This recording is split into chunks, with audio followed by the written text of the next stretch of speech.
Hi everyone, Jay Egersdorff here, chatting about Gameweek 32 of the Fantasy Premier League. Seems like absolutely ages since Gameweek 31. Hope you've all been keeping sane.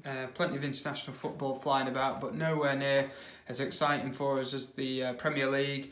So, like I said, feels like ages ago since the last game week. And it was that funny game week with not many teams playing. I got 37 points. I did a -4 as well. So that took me to 33. So I'm still hovering about the same position, 553k. So sort of 500,000 overall. Still optimistic. Got all these chips left. Got the wild card. We've got the run in. So let's see where game week 32 takes us, because this is the exciting double game week. It's the one where those of us like myself who've got the chips and have got the free hit can hopefully make up quite a bit of ground on other managers. So quite a bit to talk about. Just to cover off some of the things I'm thinking about ahead of game week 32. So challenge number one that of course we know is trying to pick double game week players that are as guaranteed as we can possibly make them, or predict that they're going to be, of playing both the matches. That's the real challenge. So that presents us with a problem, because Man City's fixtures on paper are absolutely mouth-watering, but there's only one man in the world, as we know, who is going to get to know that team selection, and that's Mr. Guardiola. So I do think you can drive yourselves absolutely mad trying to predict who is going to play, who isn't going to play. I think it's fair to say, and everybody probably agrees, Aguero, Sterling, they look pretty much nailed on from an FPL point of view, but there's every chance that they could be subbed, they could be benched, they could have limited minutes. It's a real challenge. So the bottom line is, in my view, try not to get go too stir crazy with it, because even if they get some game time in just one of the matches, you back Man City with their firepower to score some goals and generate some points. Spurs, tough away game at Liverpool, haven't they? They've got a really tricky away game at Anfield, and you do think that, well, obviously if Liverpool are going to win the league, they need to win that match, and probably by then Man City will be back on top of the league. We expect them to beat Fulham on Saturday, and Liverpool Spurs play on Sunday. I think that'll be quite a tight game, so that does put us off the Spurs assets a little. They are quite expensive, particularly Kane, particularly Eriksen, compared to some of the other options that we have available. I think it's interesting, we've heard the news today about Solskjaer and Man United. It is going to be bouncing at Old Trafford on Saturday. They've got Watford at home. Interestingly, both Man United and Spurs don't have a fixture in game week 33, and neither do they have an FA Cup fixture. They've actually, after the second Premier League game in game week 32, Man United have 8 days and Spurs 6 days of rest before their Champions League games the following midweek. So that's landed at a really good time for them, and hopefully that means that they don't need to maybe rotate as much in the Premier League, and that could be good news for us managers looking for clues as to who might play both games. So I think Old Trafford's going to really be bouncing, adds to the appeal of people like Pogba, Rashford. Doesn't look like Lukaku, unfortunately, is fit from what I've read this morning, so I'll wait for the press conference to confirm that up. Interesting angle, Chelsea, they have to play, they have to go to Cardiff. I think the Brighton game they've got midweek is a good fixture for them, because I think Brighton are going to be distracted with the FA Cup semi that they have at the weekend. But I do look at Chelsea, and I did actually go to Goodison for their game last time round away at Everton, and they did start well. First 30 to 40 minutes they played really well, and then second half absolutely disappeared. So I look at the way that they like to play the ball. They like to play football. They like lots of possession, keeping the ball moving, don't tend to make loads of chances and don't tend to take loads of shots, and I wonder if that might play into Cardiff's hands, and Cardiff could make it. We've seen Cardiff make it difficult for a number of different teams, maybe less so funnily at home. They've had a couple of big defeats, but I do wonder, is that a banana skin for Chelsea initially? It's definitely one to keep an eye on. Some of the other teams involved in the double game week, I think it's fair to say Wolves, Watford, Brighton, they're all going to be distracted by this FA Cup semi-final that they've got coming up at the weekend. So for me, I'm less inclined to look at those players and get them into my game week 32 free hit team. So I think two sort of rules of thumb here. If you are on a free hit or you do have a wild card, I think you've got to go all out. You've got to play the percentages. You've probably got to ignore maybe the single game week teams. So it's a blessing in a way that Liverpool and Spurs play each other coincidentally this week, because that doesn't obviously hinder Liverpool as a prospect.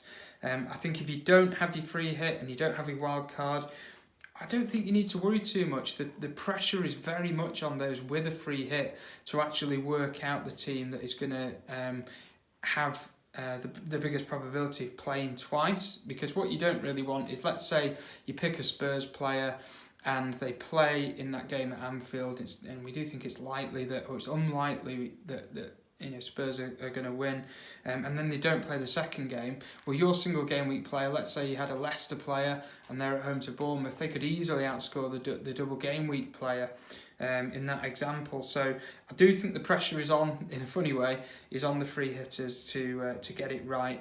So don't get too worried if you don't have the free hit or any of the wildcard chip at the minute. So a bit of an overview there on 32.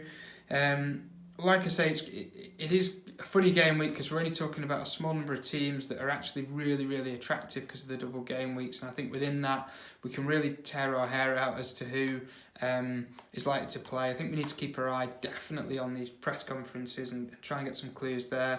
So just because it feels like so long ago, I've not gone for an FPL donut this week. I'm not going to do that this time round. I'll pick that up again next time. I will chat about some left field options. So 3 fairly big names who they're all international players. I don't think a couple of them played though in the recent break. So defender, I understand Aurier has been injured playing international football in the break, so that could open a double game week opportunity for Kieran Trippier. I know that Liverpool fixture isn't very appealing, but I like the fact that this guy's on a lot of set pieces. They then do have Palace at home, obviously in the midweek. Their first game at the new stadium, which could be a positive thing. Again, you need to check up on his injury status, because I think he did limp out, or he pulled out of the international team, whether or not that is for recuperation or because he's picked up a new injury. But I pulled out Martial from Man United. Like the fact that they've got Solskjaer permanently. He's going to be bouncing at Old Trafford. He was flying at the start of the season, and then he's had a few niggly injuries. So is he one to watch? Absolutely. And then up front, I have had him in a couple of my draft teams as I've been looking over the international break. I do really like the look of him. I don't know if he's quite going to make the cut. Michy Batshuayi, I think Palace have signed a player that is probably better than, with respect to them, the level that they're at. He could be one. They've got that home game against Huddersfield, very important game. Could he be the one that fires in a couple of goals for them? And could he be the one that spoils the party for Spurs on Wednesday as well? He's certainly got the pedigree. He's an international class player, starting for Belgium over the internationals. So they're my 3 to watch.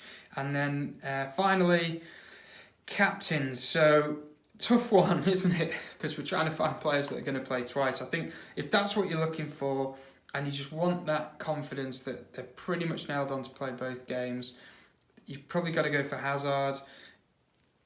That would be the option. I think if you're looking for explosion and the potential to really capitalise and get a lot of points, plus the safety net of, even if they only play one game, they've got the fixtures that might allow them to still get a great score. You've got Aguero, you've got Sterling. It's a real fine-tooth comb between all these players.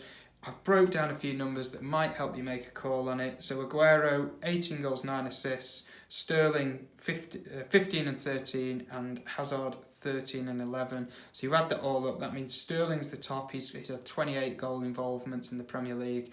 Aguero, 27, so you're splitting hairs. Hazard 24, and when you're talking points per game, Sterling 7.3 and the other two 6.3. So you look at that and the numbers there are pointing more at Sterling, but there's every chance he could lose game time to Sané, to Mahrez, to Bernardo. Likewise, Aguero could lose game time to Jesus. So my view, just pick one, stick with it, and don't drive yourself too crazy. So hope that's of interest. Hope you enjoyed that. Thanks for tuning in. Shout out as ever to my crew on Patreon. Hi everybody there.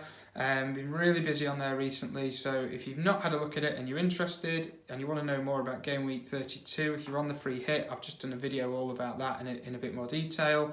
We've got information about how to win your mini leagues. There's a video on strategies around the chips, and there's a feature that I've been running. I've just done the Liverpool and the Man United versions of something called Fan in the Stand. So it's information, it's an interview where I've met with season ticket holders from clubs. So Liverpool, Man United, there's a Man City one, there's a West Ham one. All really interesting, getting their insight from the person who goes to every home game in the Prem.